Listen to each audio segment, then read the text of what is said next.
read the story of the woman with the issue of blood, one of the things you found out is the tenderness of Jesus as he speaks to her. And I think that was the first thing that drew me. But in the process of research, I found out an interesting fact. Jesus only says the word daughter to one person in all of the New Testament, and it is the woman with the issue of blood. We don't know her backstory. We don't even know her name. We know nothing about her. We only know that for 12 years she's been sick. And it's a sickness that's affected every part of her life. So she's an outcast in her own society. She's lonely. She's broke.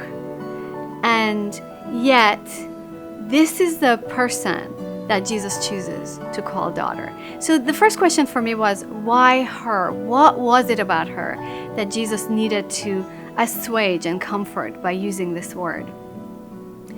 One of the things we find in the Bible is that Jesus never uses a throwaway word. Every single word that he uses has significance. And that one word, I think, captured something of her story. There are words that he has for our stories. There are words that he has for our story right now that captures the root of our woundedness. All I know is that in this particular story, Jesus is already commissioned to go to someone who's very sick, a little girl who is dying. This is like the ambulance is going to the emergency care to save someone's life. I mean, you have the lights flashing and everybody hurrying to try and save this child's life. It's a very urgent moment. And all of a sudden, Jesus stops everything and he cries out, "Who touched me?"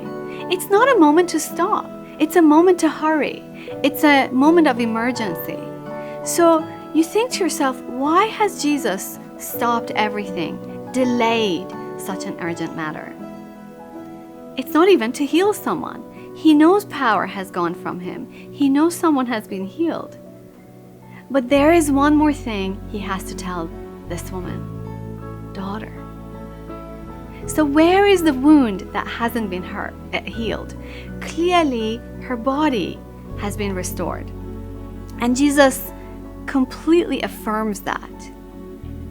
But he also gives her one more thing.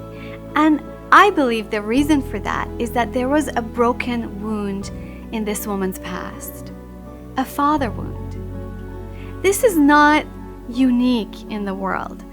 Elianna's story, as I call her, is unique, but the wound is common. So many of us grow up in this world with father or mother wounds because our parents are overworked. They're not present. They're tired when they come home. Through divorce, we lose touch with our dads, with our moms, or because of addictions, or because simply someone is broken and their heart is unable to make that deep attachment. So there are father wounds, people who walk along and do not have that deep connection. And there's a vacuum because we were created to be connected to our fathers and mothers. They were supposed to be a foreshadowing of God our Father. And so God, I think, is able to fill these vacuums with his very presence, to come and say, "You are my daughter." And so that place in you that's longing and empty for a father, for a mother, hears the voice of Jesus reverberating in your heart. And that's what this woman heard. Jesus saying, "You are not fatherless anymore. You're not orphan anymore. You're my